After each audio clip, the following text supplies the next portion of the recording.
Hello and welcome to Joy in Our Town. I'm your host, Vanessa Rose. So happy you decided to tune in and join us for another great edition today. We are very happy to be joined by Shiloh Lundahl, which is a licensed clinical social worker, and he's the co-director of Arizona Family Institute. Thank you so much for joining us today, Shiloh. Thank you. I appreciate being here. Yeah, so good to have you. I know it's been a while since you've been here, but you always have great information to share. And today we're going to be speaking about youth. But before we get started, if you wouldn't mind just sharing a little bit about who you are and your family and what you do. Sure. So, as you said, I am a licensed clinical social worker. I spend a lot of my time working with families, with parents and with families, and I teach parenting classes. I have 3 kids of my own. I've been married for about 9 years. Wow, very neat. And how old are your kids? They are 8, 6, and 4. Oh, and I think we're going to see a video later of the 4-year-old. She's a little cutie pie, so I'm sure you're a very proud father. But with 3 girls, my goodness. Or they're not, there are 3 girls. No, there's a boy in the middle. There's a boy in the middle, okay, so he can help protect them then. So. Very good. Well, thank you so much for being with us today, Shiloh. And how long have you been practicing here? I have been practicing for about 5 or 6 years in Arizona. Great. Well, thank you again for being here and taking time from your practice to be here and share with our viewing audience a little bit of great information. For you watching at home, today we are covering youth, and our first topic is teaching kids responsibility. Responsibility, that's something that I think applies to so many different parts of our life from whenever we get older and we have work and school and things. But how do parents teach their kids responsibility? Well, I think that a lot of parents try to teach their kids responsibility by explaining why responsibility is so important. And so what they'll usually do, they will give their kid some sort of task to do. And the kid kind of avoids the task, doesn't really want to do it. And so the parent, wanting the child to learn responsibility, will then remind the child, okay, you really need to do this. This is important. Like, for instance, with homework. This is really important that you do homework. And then they come back and they remind the child again, you know, you really want to do your homework. It's really important. And then pretty soon the parent gets really angry, frustrated, and yells at the child, right? And that's the way that they try to teach responsibility. But it doesn't work very well when parents teach responsibility that way. One of the classes that I teach is based off of the Love and Logic curriculum. And one thing that Love and Logic talks a lot about when teaching responsibility is there are 4 steps to responsibility. The first step that you want to give a child is you give them a task that you know that they can do. Okay, so this might be, an example might be to clean up your room, right? And, or clean up the toys in the loft. Let's use an example that I've used before. And so then you hope that your kids actually do not complete the task. And the reason that you hope this is because kids learn responsibility best by seeing the consequences happen of not completing something that they need to complete, right? And then the third step is with sadness and empathy, you allow the consequences to happen. And then the 4th step is you give them the task again. So that's a 4-step process in helping teach kids responsibility. Wow, so it's teaching them, it's almost a reverse way of teaching them then, that by not taking responsibility for what you're supposed to do, this is what happens. So whenever they see, so it's giving your children the opportunity to process something that maybe parents wouldn't think their kids are capable of that at a young age, but they are. Well, yes, it's that, but really what it is you want them to fail at certain things. And I think that's really hard for a lot of parents, to allow their kids to fail. Because they think, well, if my child fails, that means that I'm a bad parent. And they really don't want their kids to fail. But a lot of great things can come from when a child fails at something. So let me give you an example. And we'll use the example of the loft, right? So my little girl, and she was about 5 at the time, right? And she had some toys out in the loft, and she was playing with them. And I said, okay, Eliza, it's time to clean up the loft. And so she's up there and she's playing, and I said, Eliza, it's time to clean up the loft. And she's like, I don't want to. And I think, well, it's time to clean up the loft. You're going to clean up the loft. And so she says, no. So I look at her and I think, you know what? I'm going to get this kid to clean up the loft. So I grab her hands and I use them as like salad tongs to pick up the toys and put them in these little buckets. And then she's crying and I feel like an idiot, right? And I think this is not what I teach in the classes that I teach. And so the next night, what I did is I said, hey, Eliza, just clean up the toys you want to keep and I'll take care of the rest. And then I, went back downstairs. And then I come back upstairs and she hadn't cleaned up anything. And so then I, bring her into the room, give her a kiss, put her down for the night. And then when she's in her room and she's asleep, I bring this big bag and I put all the toys in the bag. And then I take that bag and I put it out in the garage, right? The next morning she comes out and she notices that the whole loft is clean and that all of her toys are gone. And so she starts to cry. And so I knelt down with my arms wide out and I said, oh, sweetie, this is so sad. And I said, sometimes when we don't take care of our stuff, we don't get to keep our stuff. And I gave her a big hug. So when I tell that story, a lot of people think, well, what happened? Yeah, what happened to the stuff? What happened? So I tell her, she asked, well, can I get my stuff back? And I said, well, sweetie, it took a lot of energy for me to put all your stuff in that bag. What can you do to put that energy back into me? And she's like, well, I don't know. And I said, well, I have to mop the floor or pull the weeds out back. And so it was neat to see her and her little brother outside pulling weeds to earn that energy back.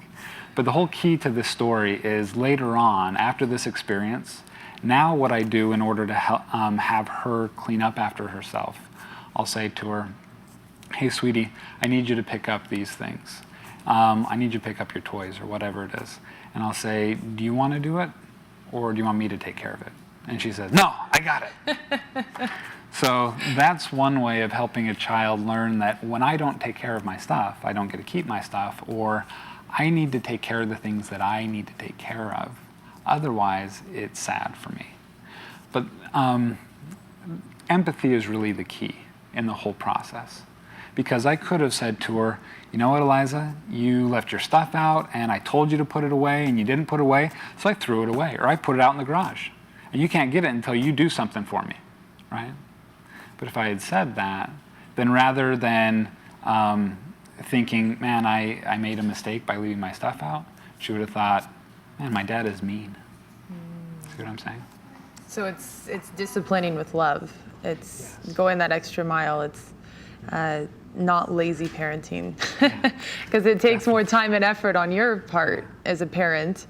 And I think that sometimes whenever you see kids out, then a lot of times in this generation, a lot of children aren't very well behaved and their parents don't really have a lot of control over them, at least from what you see in just the general consensus.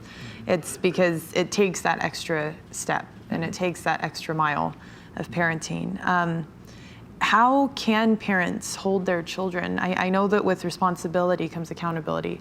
How can parents hold their children accountable? Yeah. It's a good question.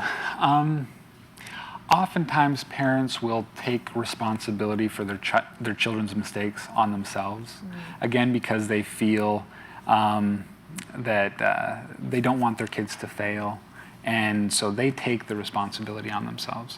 I think when we do that, we rob kids of the opportunity of learning responsibility and being accountable for what happens. Sometimes I think parents want kids to be accountable so much that they try to drive home the lesson. And I think sometimes that just creates friction. Allowing kids to learn from their mistakes and then backing off and not trying to drive home the lesson, I think kids become a lot more accountable. Because when they recognize, when I don't, again, going back to that example, when I don't take care of my stuff, it's my stuff that, gets taken away for a while. And so they are accountable to themselves without me needing to tell them you need to be responsible, you need to be accountable. And so from my own personal experience, I have a niece and a nephew, and they're 4 and 7 now, my goodness, time goes fast. And my sister-in-law just the other day called my mom and said, Vanessa said, Orlena, I don't know what to do. I have Josh here and he refuses to do his homework. Refuses. She's like, I'm ready to scream and I don't want to scream and I want to cry. What does a parent do in that point? Because you can teach them responsibility in that, but they are going to start to grow older and their demeanor is going to change and they're going to get their little mind of their own. What does a parent do in that situation to help teach them at that point as they do get older and more strong-headed? And some kids are, like my nephew, are just more, he gets that from our side of the family, just more strong-headed by nature. What does a parent do? When it comes to school, we could probably spend hours just talking about what to do when it comes to kids in school, but the principle is the same. If I take responsibility for my children's success on me, if I take that responsibility on me, they tend to release that responsibility off of themselves. Does that make sense? So is it your sister that you were talking about? Sister-in-law. Sister-in-law. Yeah. So did she pass high school? She did, yeah. So she already got her diploma, right? She got it, and did college and everything, yeah. So she did a great job, right? Oftentimes, parents feel like we need to do that for our kids, but we need to remember, you know what? I did go through school. I did do my work. You know what I mean? So the best thing that we can do for kids is provide them with opportunities to succeed, but not force that they take those opportunities. So what that might look like is saying something to the effect of, if you have a kid in grade school, you can say, between 4 and 5 at night, we do homework. I provide you this time for homework, so we're not watching TV, we're not listening to music or out with friends. And then if you need a little bit more time after that, you can spend some more time on it. But between that time, it's just homework time. Okay, I'll be around if you need my help, but it isn't that I'm going to force them to do it. Does that make sense? I think a lot of times parents view academic success as life success, and so if you don't do well at school, that means that you're going to fail in so many other areas of life, when it really isn't true. A lot of people, once they find something that they are passionate about, they really go for it, and they do very well in it. But sometimes when we force kids, it just creates, again, a rift between us and the parents. And with responsibility comes consequences and accountability. So maybe if a child didn't want to do it or they didn't do a good job on their homework and they were really giving you a hard time, would it be advisable then to let them deal with the consequences of the teacher? Or as a parent, are you supposed to step in? Where do you step in on those boundaries where you're taking the consequences of their actions versus them taking, and how do you monitor that or differ between letting that happen? I think it's a great idea to have a good relationship with the child's teacher, but then also allow the child to have consequences at school, right?